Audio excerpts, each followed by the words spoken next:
Now we come to day 4. And God said, let the earth bring forth grass, the herb yielding seed, the fruit tree yielding fruit after his kind, whose seed is itself upon the earth. It was so.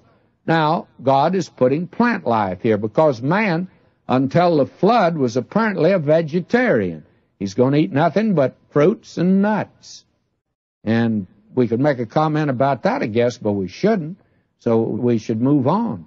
And we read here, and the earth brought forth grass and herb yielding seed after his kind, the tree yielding fruit whose seed was in itself after his kind, and God saw that it was good.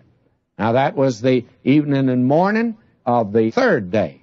Now we have, and God said, let there be lights in the firmament of the heaven to divide the day from the night. Now God didn't create the sun and the moon at this time. They were already up there. God just brought them around in position, one of them to take charge of the day, and the sun does it pretty well, and the moon by night, and the moon does a good job by night. I do not know about you, but I proposed to my wife by moonlight, friends. That moon has a lot of influence over the night, I can assure you.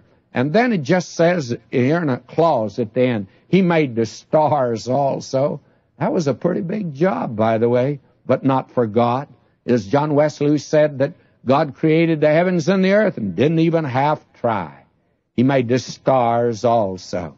And then it says, God set them in the firmament of the heaven to give light upon the earth, and to rule over the day and over the night, and to divide the light from the darkness. And God saw that it was good. And if you'll notice, it's God that does the dividing here. You know, he still does that. There are those that say today, what's the difference between right and wrong? What God says, friends, God's drawn all the lines. Somebody says, how do you know what's right? What God says is right. God has put down certain principles. God divides the light from the darkness. And it's just that much distinction between the two, by the way. He's the one that makes the difference, and he still does it.